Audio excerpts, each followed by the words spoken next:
Faire du sport en entreprise nous rendrait-il plus productifs ? Merci d'avoir posé la question.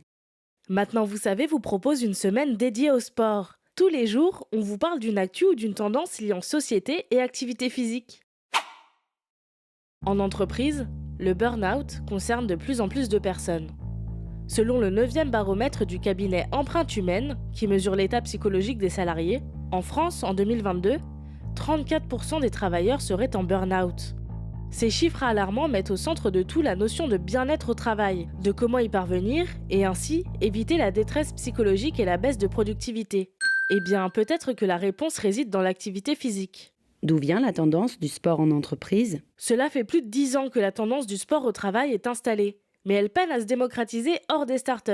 Les pionniers en la matière sont les entreprises de la Silicon Valley aux États-Unis comme Google ou Facebook.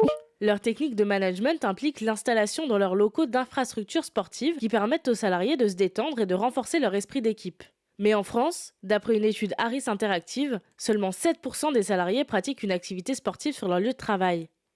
Quelles sont les activités qu'une entreprise peut proposer ? Julien Pierre, membre de l'unité de recherche sport et sciences sociales à l'Université de Strasbourg, a listé toutes les offres sportives qu'une entreprise peut proposer. Il cite notamment la structure sportive intégrée, à la Google, donc une salle de sport dans les bureaux, ou encore l'association sportive d'entreprise, qui permet par exemple de participer à des tournois interfirmes. Certains dirigeants font également appel à des coachs qui interviennent ponctuellement pour donner des cours collectifs aux salariés. 8, 7, 6, 5.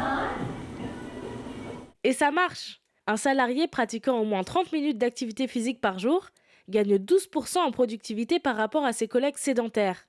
Quant à la satisfaction des employés, elle est au rendez-vous. Une étude YouGov montre que 94% de ceux qui ont accès à des activités sportives sont satisfaits. On peut noter également une augmentation de la cohésion d'équipe, une diminution du stress et un meilleur sentiment d'appartenance à l'entreprise. De fait, le sport en entreprise est une vraie réponse à la détresse psychologique des employés et permet sans aucun doute de renforcer la productivité. S'il n'est pas encore démocratisé en France, c'est en bonne voie.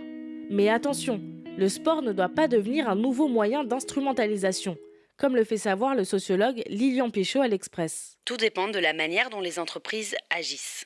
Tant que la proposition reste un service, tout va bien.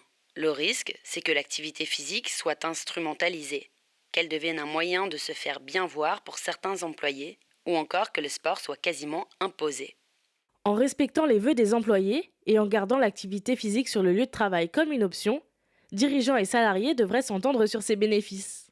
Voilà comment le sport en entreprise peut nous rendre plus productifs. Maintenant, vous savez, un épisode écrit et réalisé par Maëlle Diallo.